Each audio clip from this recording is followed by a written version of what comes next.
Okay, so I think what I saw you guys do was like put a X and Y axis. Don't even bother doing that. I would usually just start from go through the question, right? So you got flown 50 kilometers in a bearing of 315. Now, bearing of 315 is in this direction here. That's all right? Yeah. Then we have, if it then turns and flies 40 kilometers due north, which is this direction, to S sub C, the plane then heads directly to S trip D, which is 125 due north of its starting point A. Okay, this is what I think is happening here. So I'm going to put A here. And the first thing it does is it travels 315 kilometers at a bearing of 315, right? So that angle there is 315 degrees. And it's traveling, it's gone 50 kilometers, so which is there. So that's point B. And then if it then turns and flies 40 kilometers due north, so it's flying north to S strip C, that's at 40 kilometers. The plane then heads directly to S strip D, which is 125 kilometers due north of its starting point at A. Now your starting point A is right here, so that means D is somewhere here, which is 125.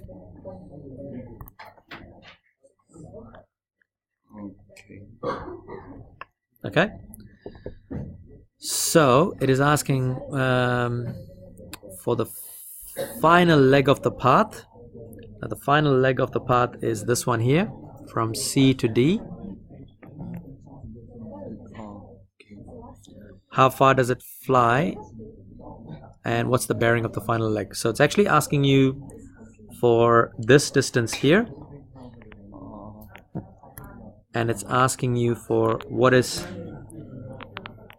the bearing here. Not the NCEA. That's what it's asking, I believe. Okay? So you guys try and work this out. Have a go. Okay. Just one thing I'm going to tell you guys is that this diagram is actually not drawn to scale. Yeah. It's a rough one, right? Yeah. So just bear that in mind as well. I thought it would look more like that. Yeah, I think so too. Because I mean, if you think about it, like the difference in the height is 49 kilometers. Yeah, that does not seem right. Yeah. So maybe I'd actually have to extend this part, right? You'd have So to like wait, let me just calculate. Just calculate. No, it's all right. We can just do this. I'll move my diagram down, and then I'll get rid of. Just calculate what? The distance?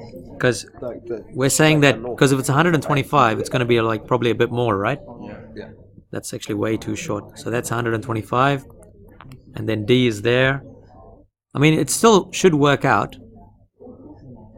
So you're looking for that distance there, and then you're looking for the bearing there. But look, even if you don't, even if you drew it the other way, the numbers still should match up, hopefully. Anyway, try that. See how that goes. What's the matter? You stuck? No. And what's the problem? Nothing. Okay. First clue is this. You can actually work out what this angle here is. Because you can go 360 minus 315, which is 45. Alright? If that's 45, then what you can do is you need to create a series of triangles and rectangles. So the first, I'm going to see if I can get a nice highlighter here. So the first triangle is this one here, and highlighted in yellow. Then you've got a rectangle here. Whoa, that color is overlapped. Sorry. Right there. And then you've got your third triangle. Sorry, second triangle, which is here. So you got to do one step at a time. Start this. If you're unsure of how to start this question, what I would do is like just try and figure out everything that you can. So in this yellow triangle, it would be useful to actually work out. I need a different colored pen. I've used all the colors. What is this? Add pen. You take an pink. There you go. That's 35. So I would actually work out this one first. Number 1, right there. Okay. Then I know that the distance from here to here is 40, which means the distance of this from there to there is also 40. Then I can actually work out number 2, because that whole distance from A to D is 125. Then I work out number 3, which is this side here of the yellow triangle, which will be the same as the green triangle space. And then using 3 and 2, I could work out 4, work out the inside angle, which is 5, and then work out the bearing, which is 6. Off you go. Through the whole thing again. So we've got the yellow triangle here, right? Can you guys see that triangle? A little bit more darker, I guess, but that's all right. We know that that's 45 degrees. Oh, no, I don't like it. I'm going to make it bigger. So we've got 45 degrees there. And we also know that that's equal to 50. I need to figure out both of these sides and their right angle triangle. So this is going to be opposite. This is going to be adjacent. Hypotenuse. So sine of 45 equals opposite over hypotenuse. So opposite is equal to 50 times sine 45, which is 50 times sine 45, 35.35. That's the opposite. So this distance here is 35.35, which means the green triangle's base is the same thing as the yellow triangle's base as well. So I can probably put that as 35.35. And then the adjacent side, that's going to be cos 45 equals adjacent over hypotenuse. So hypotenuse is 50. So 50 times cos 45 is adjacent. So adjacent is equal to 50 times cos 45. 35.35 again. Yeah. Really? Oh yeah, of course, because it's an isosceles triangle. It's 45 degrees. I didn't even need to do that. I just need to do one of them. Whoa. It did say 40. It's an isosceles triangle, right? Why the hell am I wasting my damn time with this? All right. So now what we can do is we know that from D to A is 125 kilometers. And so we've got to go to find that green triangles, because remember the green triangle is there, and then the yellow triangle is there.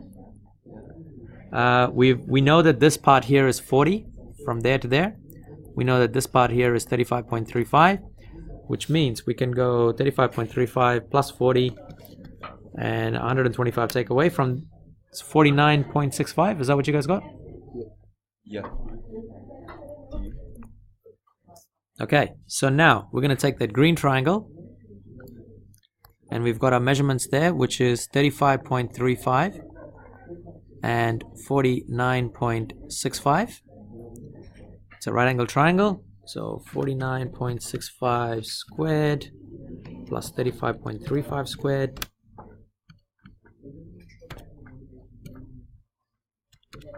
60.94? 61. Yeah. Yeah, rounding error. So I'm trying to work out the hypotenuse, so that's 35.35 squared plus 49.65 squared equals hypotenuse squared. So then H is equal to 60.94. So that's 60.94. Now the bearing, remember that this is where north is, and the bearing is this angle here. But what I could do is I could actually work out what this angle is and then go 90 minus that, whatever that angle is, to figure out what the bearing is. So I'm going to use tan because of my green triangle. I've got opposite and adjacent. So tan of, let me, instead of question mark, I'm going to put that as x. So tan of x equals opposite over adjacent. And then x is equal to inverse tan of 49.65 divided by 35.35. And that's going to give me, I switched it off, shift tan of 49.65 divided by,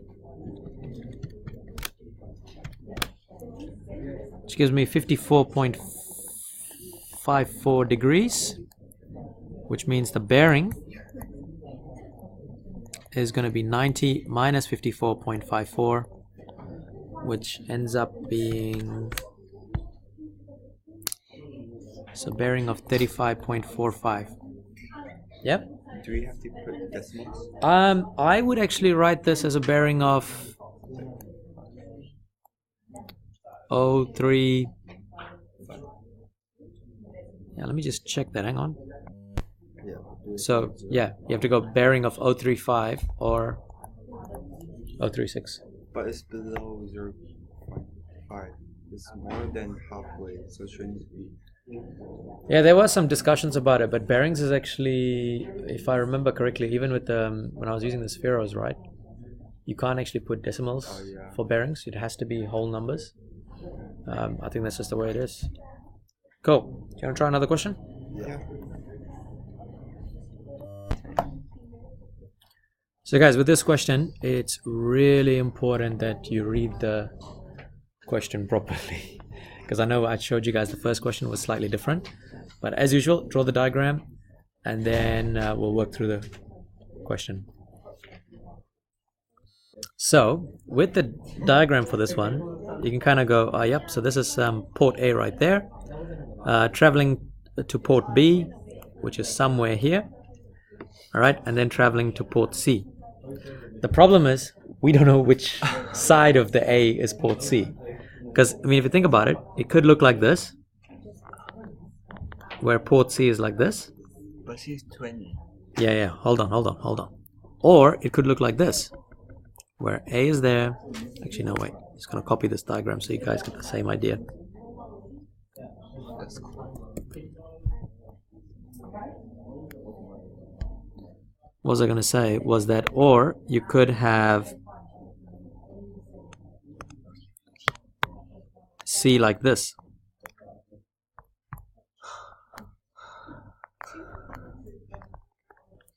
Oh, no. Okay? Because if you think about it, like if you take a bearing of 320 degrees, so that's 320, that's fine. That's 320, that's fine. This one here has a bearing of 20, that's fine. I mean, I know it's not scaled, but 20, that's fine, like 20. The distances are okay to do, because you've got 60 and you've got 80 there. Okay. Now the question's asking what is the distance from port A to port C, and then we've got bearing, the bearing as well. But here's the thing, what I would ask you guys to do is, I would ask you guys to work out, remember that right angle triangle assessment that we did, where you guys had like two triangles to work with? That's what I would ask you guys to do. So I would actually ask you guys to create a triangle like this. Work out 1, 2. Then I'd ask you guys to create another triangle like this, 3, 4. And that should give you an idea of whether you're going to be using diagram 1 or diagram 2. So, off you go. Try it out. And we got to rush it up because we only got 5 minutes. I got to pack it up after this. We got 10. No, because I got to go set up the space as well. Do I just go there or do I? Yeah, you can go there. I'll just follow you. Okay, you know what? I'm going to do this with you guys because I don't have time to actually muck around. So, if that's 120, it's 320, then that angle there is going to be 50. So I'm going to take that triangle out. No. Yeah, I can count. That's 60 and that's 50. Yeah. That's opposite. That's adjacent. So I've got sine 60, no 50 equals opposite over hypotenuse, which is 60. So you got 60 times sine 50 for opposite. And then cos 50 equals adjacent over 60, which is hypotenuse. So 60 cos 50 equals adjacent.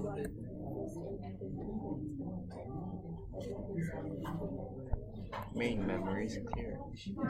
Yep, that's a problem because my calculator always sets up to degrees. Sorry, radians. So I've got 60 times sine 50, which is 45.96. So that's 45.96. And then I've got 60 times cos 50, which is 38.56. Is that alright? And I repeat the process for the top triangle, which is 20 and 80, where that's 20 and that's 80, that's opposite and that's adjacent. So same things. We've got sine 20 equals opposite over 80, cos 20 equals adjacent over 80. So we've got 80 sine 20 is opposite, 80 cos 20 is adjacent.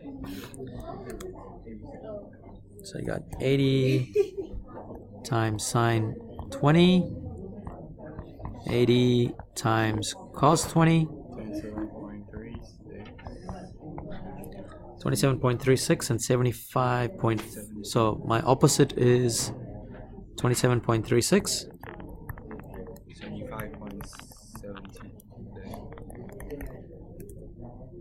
1718.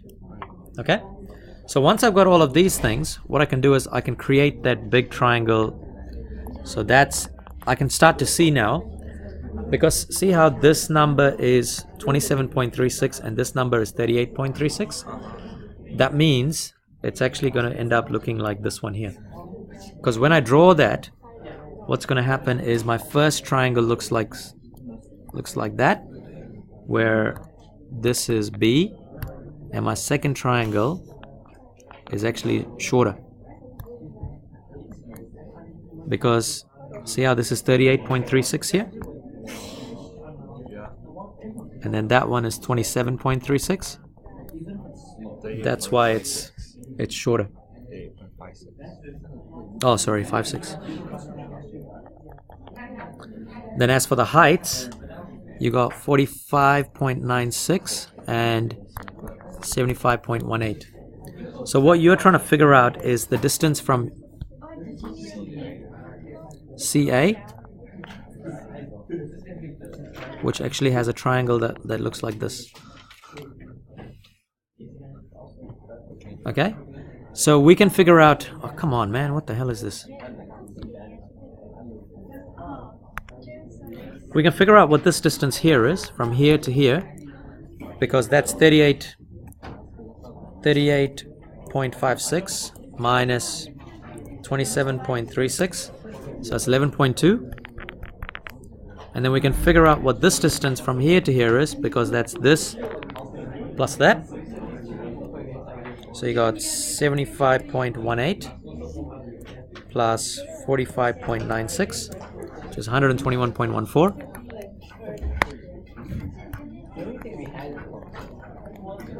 Now, it's asking for the bearing 4C from A. So that means we've actually got to work out what this angle here is, because that's from A. If it says from C to A, then you'd go from C to A. So this one, we can work out the tan, because that would be whatever theta is. So tan theta is 11.2 divided by 121.14. So theta is inverse tan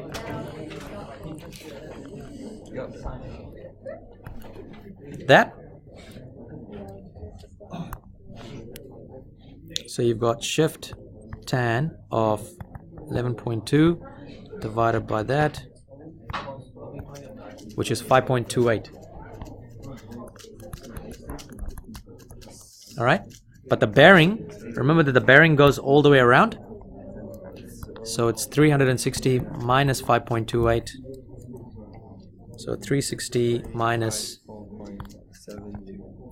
yep 354.72. So the bearing we can actually say is, we don't need to put the 0,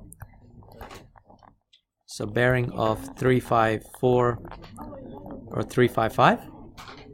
But then the distance AC, because it is a right angle triangle, that's going to be the hypotenuse. So you can go h squared equals 11.2 squared plus 121.14 squared.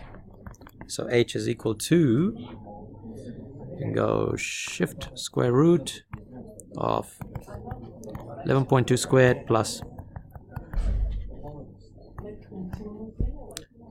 121.65. That's how you do it. Okay, so always remember, create a big ass rectangle and just move the, like if you're unsure of these things, if you're unsure of how to actually start about it, at least work out the two little triangles here, because if you work out the two little triangles, that should kind of get you an idea of how to create that big triangle. And that's why we always go back to the right angle triangle assessment that we did. It's like that scale, like that you have like 3 triangles fitting around inside a rectangle to try and sort it out. All right, cool. I gotta pack up, guys. I'll see you in the auditorium for the next tutorial.